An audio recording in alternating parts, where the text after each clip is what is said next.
In a homily on January 25th dealing with, quote, Christian unity and related issues, Anti-Pope Francis spoke out against the practice of Catholic apologetics. He also once again rejected converting Protestants, schismatics, and others. He denounced trying to convince them of the Catholic faith.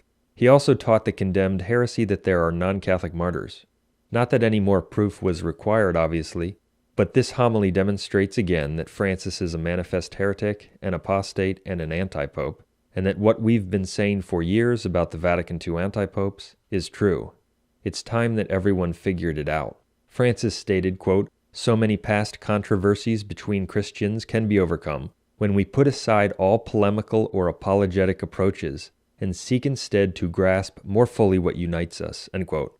So he denounces Catholic apologetics, having an apologetic approach, that is, trying to answer, convince, refute, debate with, etc., Protestants, schismatics, and other non-Catholics.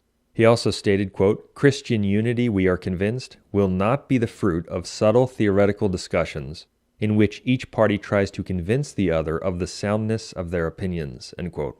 So, Christian unity, according to Anti-Pope Francis, is not achieved by trying to convince a Protestant or another non-Catholic of the soundness of the Catholic faith. That is outrageous heresy. It's exactly the opposite of Catholic teaching. In his encyclical Mortalium Animos, Pope Pius XI declared that Christian unity can only be promoted by promoting the non-Catholic's return or conversion to the Catholic Church. Every time Anti-Pope Francis teaches that non-Catholics don't need to be converted, he rejects the defined dogma outside the Catholic Church, there is no salvation. As our material documents, see the videos What Francis Really Believes, Why Francis Must Not Be Considered the Pope, and the articles on our website. Anti-Pope Francis has now publicly rejected proselytism or trying to convert non-Catholics to the Catholic faith approximately 30 different times. To say in the face of such evidence that he professes the true faith, which is what it means when you call him the Pope, is blasphemy. The fact that a sizable number of people who consider themselves to be conservative or, quote, traditional Catholics still regard this complete heretic as the Pope, in the face of the facts and the evidence proving that he's not the Pope that is readily available, is an astounding commentary on people's faithlessness and bad will. They worship robes. They have no belief in the supernatural principles of the faith or the Catholic dogmas, which teach that an unbeliever such as Francis cannot be in the church or hold office in the church, even if he dresses up in papal robes. Anti-Pope Francis's statements also expose the complete folly of all those who engage in any form of, quote, Catholic apologetics or a defense of the, quote, Catholic faith while they obstinately consider him to be the Pope. To them we say, when will you figure out that by acknowledging the Vatican II anti-popes to be true popes, you profess that the Catholic faith is meaningless? That's because you profess that people who hold that there is no necessity to believe in Catholic teaching, for example Francis, are in the Catholic Church, profess the true Catholic faith, and even lead the Catholic Church. When will you learn that an actual defender of the papacy in our day must, among his very first duties, completely expose heretics such as Francis, so that everyone knows that what he promotes and what he represents is not the Catholic faith or the Catholic Church?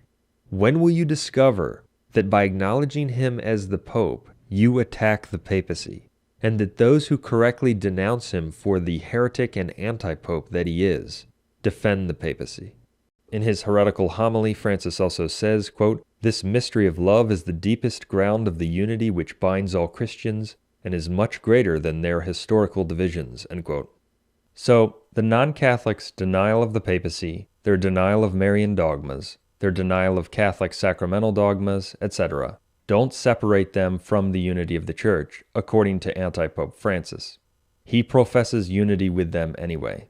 He's a heretic, and all of those who consider him to be in the unity of the Church in the face of such a fact are heretics as well. In his heretical homily, Francis goes on to speak about the various, quote, churches once again, and he says, quote, "For this to be effective, we need to stop being self-enclosed, exclusive, and bent on imposing a uniformity based on merely human calculations. Our shared commitment to proclaiming the gospel enables us to overcome proselytism and competition in all their forms," end quote. So he again rejects proselytism and competition in all forms among the various, quote, churches. That's another complete rejection of converting non-Catholics to the Catholic faith. He also says stop being exclusive. The exclusivity of the church is known to be connected with the dogma outside the Catholic Church there is no salvation, and the fact that the Catholic Church is the one true Church of Christ. Francis's statement rejects those dogmas. Francis then says that there are non-Catholic martyrs, another heresy.